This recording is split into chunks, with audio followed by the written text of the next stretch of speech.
Pensamiento Acción. Entrevistas realizadas en el marco del 19º Congreso Internacional de la Asociación Filosófica de México en la Universidad Autónoma de Aguascalientes. En esta ocasión, la doctora Virginia Aspe, investigadora de tiempo completo en la Universidad Panamericana, es entrevistada por el maestro Alfonso Chávez del Departamento de Filosofía de la UAA. Gracias por acompañarnos. Gracias por acompañarnos. Estamos con la doctora Virginia Aspe Armela en esta serie de entrevistas por el 19º Congreso Internacional de Filosofía, con sede en la Universidad Autónoma de Aguascalientes. Doctora, muchas gracias por acompañarnos, por tomar la entrevista. Gracias, Alfonso, gracias por recibirme. Muy honrada con la Universidad Autónoma de Aguascalientes. Al contrario. ¿Usted cree, porque parece que la tendencia es en sentido contrario, ¿usted cree que el mundo sería el mismo sin la filosofía? ¿O podemos prescindir de la filosofía? Uy, no, imposible. La filosofía es la raíz de la reflexión en el mundo. Es un saber que está presente en Occidente desde la Grecia antigua y es la que da el sustento a las ideas. Además, la filosofía, además de ser una ciencia teórica, tiene una función eminentemente práctica, incluso yo te diría que revolucionaria. Siendo que esté en el nivel teórico, es la filosofía la que promueve los verdaderos cambios, porque al estar en una reflexión de raíz, te va diciendo cuáles son los problemas fundamentales del mundo y cómo articularlos para poder ir deshaciendo el nudo. Justo le iba a preguntar si la filosofía puede transformar el mundo, ya lo dijo. Sí, transforma definitivamente. ¿Cuáles cree usted que hayan sido las transformaciones más grandes con las que ha contribuido la filosofía a la historia de Occidente? Mira, la primera fundamental es el descubrimiento del logos, que lo tiene la Grecia antigua. Se da fundamentalmente con Parménides y con el diálogo que se puede establecer a través de Heráclito. Uno dice que todo es el ente, que el ente no cambia. Heráclito dice que todo está en movimiento, pero es un hallazgo precisamente del ente. El ente es el logos.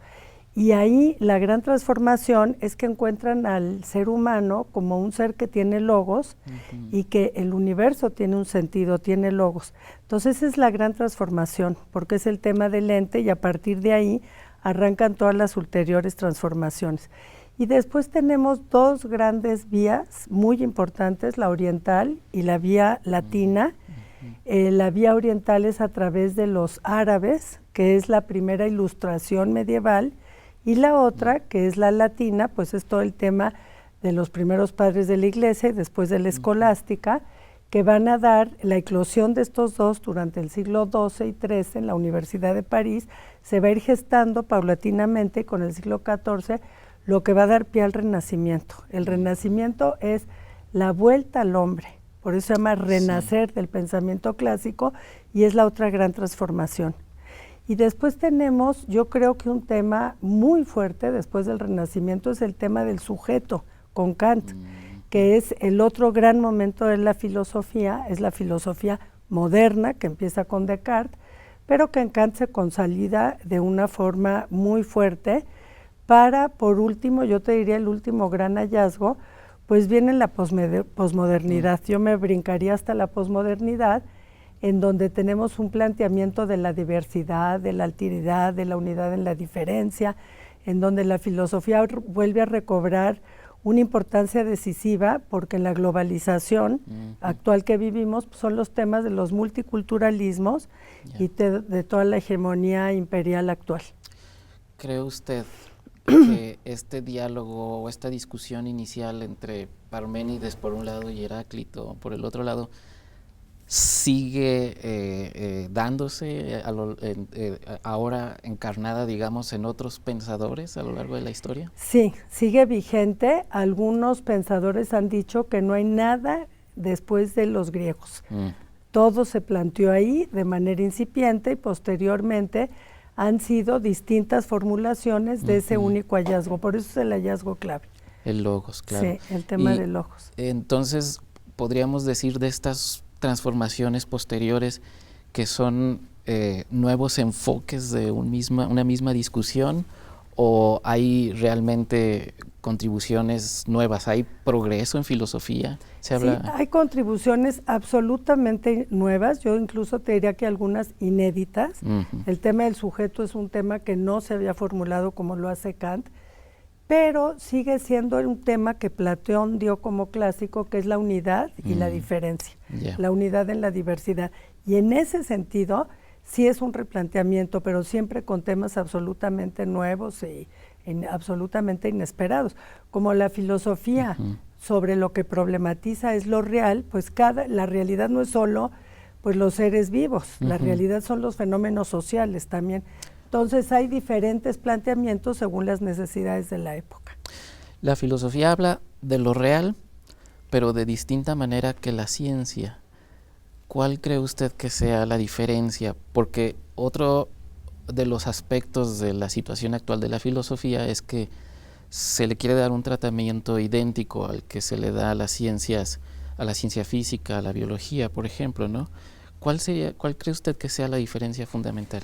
La gran diferencia es que mientras que la ciencia sobre lo que versa es sobre el fenómeno y lo que hace es describirlo con un método, por ejemplo, en la modernidad esencialmente matemático, la filosofía va a algo más de fondo, no es establecer tanto esa descripción fenoménica, sino el fenómeno de suyo y lo que subyace a él, que es el tema de la entidad.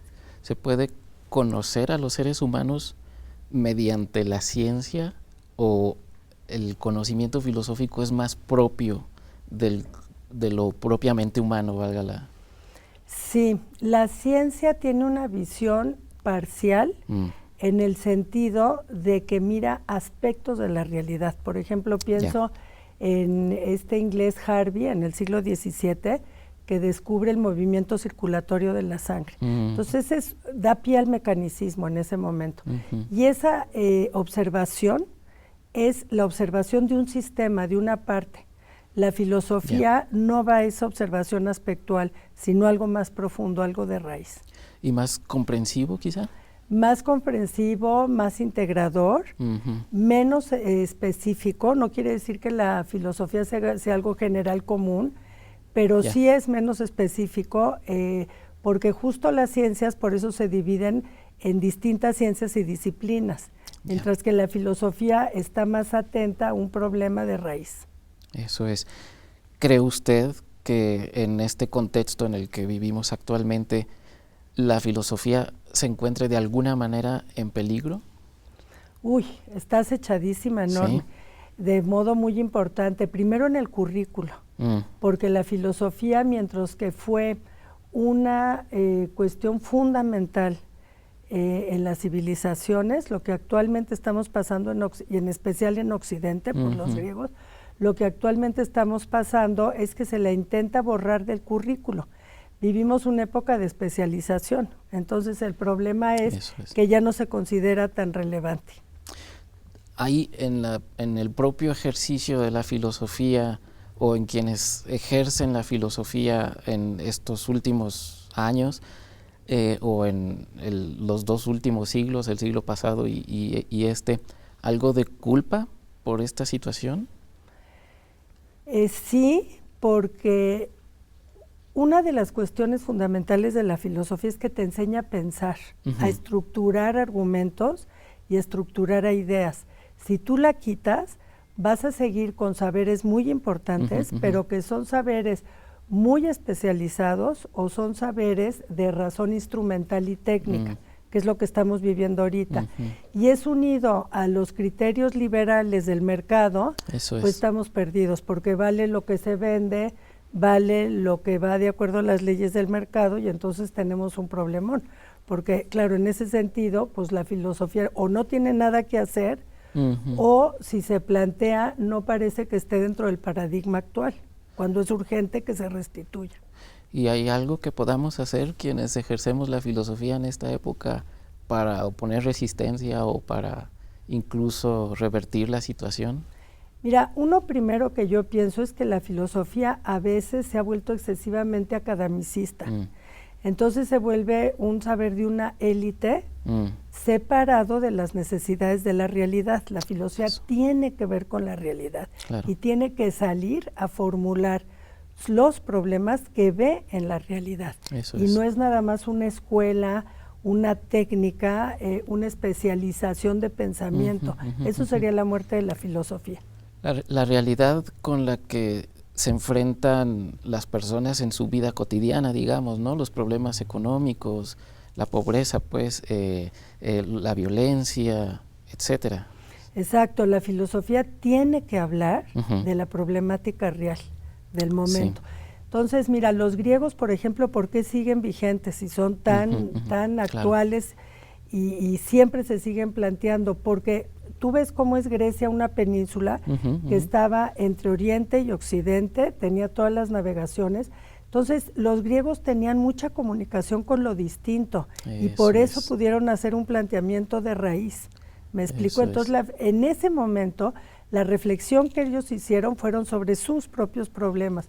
Los actuales son pues la exclusión, la migración, todo este tipo de situaciones que estamos viviendo actualmente.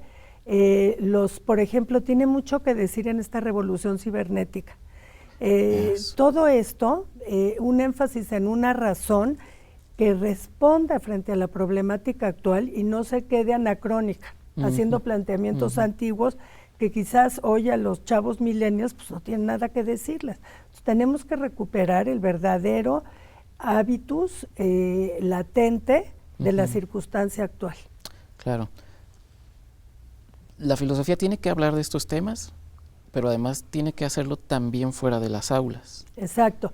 Tiene que hablar de estos temas y no es para proponer soluciones específicas, sino para encuadrar el problema y decir, aquí hay un serio problema social, aquí tenemos una circunstancia humana no resuelta, aquí tenemos cuáles son los límites que se van poniendo. Tiene un alto valor humanista la filosofía, entonces tiene mucho que decir a la condición humana. Y ahorita en un momento de globalización, de migraciones mundiales y de todo esto, hombre, la filosofía tiene que salir y dar voz a los que no la tienen. Y ese es un papel eminentemente filosófico. Por eso tiene mucho que decir en la parte política, social y desde luego en una reflexión sólida metafísica, pero no abstracta, sino concreta de lo que hoy es realmente la entidad. Soy fiel a lo que dices si digo que la filosofía no resuelve los problemas, pero sin la filosofía no es posible responderlos. Exactamente. Fíjate que Aristóteles decía, Alfonso, en el libro 3 de la Metafísica, es el que se llama el libro de las aporías o de los dilemas. Y ahí decía Aristóteles que la clave era saber cómo estaba hecho el nudo, no tanto cómo deshacerlo, porque pues los pueblos tienen su propia autodeterminación, sino que entender el nudo y entonces podremos apuntar a cómo es el problema para que los hombres puedan actuar. Y hablando de estos problemas actuales, ¿por qué pasan cosas como la victoria de Bolsonaro o de Trump en Estados Unidos? Eso ahí tiene mucho que ver la filosofía, porque por ejemplo podemos reflexionar que estamos viviendo un cambio de paradigma que es la revolución cibernética. Así como en el siglo XIX fue la revolución industrial, el descubrimiento de la máquina de vapor, quedaron desplazados los obreros, la máquina toma el protagonismo. Bueno, pues actualmente, hoy a lo mejor sabemos más rápido qué está pasando en, no sé, en Inglaterra que en un pueblito por Tapachula. Entonces la filosofía tiene ese papel integrador. Exactamente. Entonces sí puede ayudar a resolver estos problemas, ¿no? De hecho definitivamente es necesaria. ¿Cree que haya una tarea que sea la más urgente para la filosofía? Yo creo que un punto clave de la filosofía actual es establecer puentes transversales entre la academia, la vida cotidiana y la filosofía que se plantea también con el contexto y la historia de los pueblos. Que borremos esa separación tajante que hay entre academicismo, filosofías que se hacen desde la condición histórica y que creamos una sinergia entre todos. Eso desde el papel filosófico. Claro. Y hablando más concretamente de nuestro país, ¿qué cree usted que podemos esperar de la llamada cuarta transformación? Pues mira, una de las primeras cosas que necesitamos y que puede aportar la filosofía es aprender a argumentar. Porque estos fenómenos como lo de Trump que me comentas, como hoy se sabe todo y se sabe inmediatamente y todos tenemos la información, estamos en un momento de mucho conocimiento inmediato, mucho conocimiento de pasión, incluso a veces de irracionalidad, y la filosofía es la que aporta coherencia a los argumentos. Entonces, no es tanto qué partido tomes, si estás de acuerdo con uno o con otro, sino entender cómo dirimir el conflicto a través de una argumentación coherente. Hoy lo que oímos es de una cantidad de incoherencias impresionantes. Sí. Paradójicamente, es en efecto muchísimo más fácil conocer lo que está sucediendo en otras partes del mundo y muchísimo más rápido, pero paradójicamente es igualmente cada vez más fácil inventar cosas. ¿Cierto? Exactamente. Crear realidades alternativas. Exactamente. Pues esto es lo mismo fenómeno de la revolución cibernética que tenemos todo que decir los filósofos. La diferencia entre la razón, entre una razón instrumental o técnica, entre una razón prudencial, que también es algo urgente hoy en día, la prudencia. Aristóteles. Exactamente. Por eso, pero Aristóteles hoy está muy de moda con autores muy fuertes contemporáneos. No es que yo quiera llevar hoy a Aristóteles, es que hay algunas cosas clásicas que ya se plantearon y que tenemos que rescatar, ¿no? La ética de Aristóteles debería ser lectura obligada en las escuelas. Y sobre todo, más que sea lectura obligada, el tema de la virtud, que es el tema de la ética. Aristóteles dice, este no es un tratado teórico sobre la virtud. Esto es un texto para cómo ser mejores. Y eso es lo que hoy es urgente. Muchas gracias, doctora Virginia Encantada, Aspe Alfonso. Armela. Gracias a ti. Gracias a todos ustedes.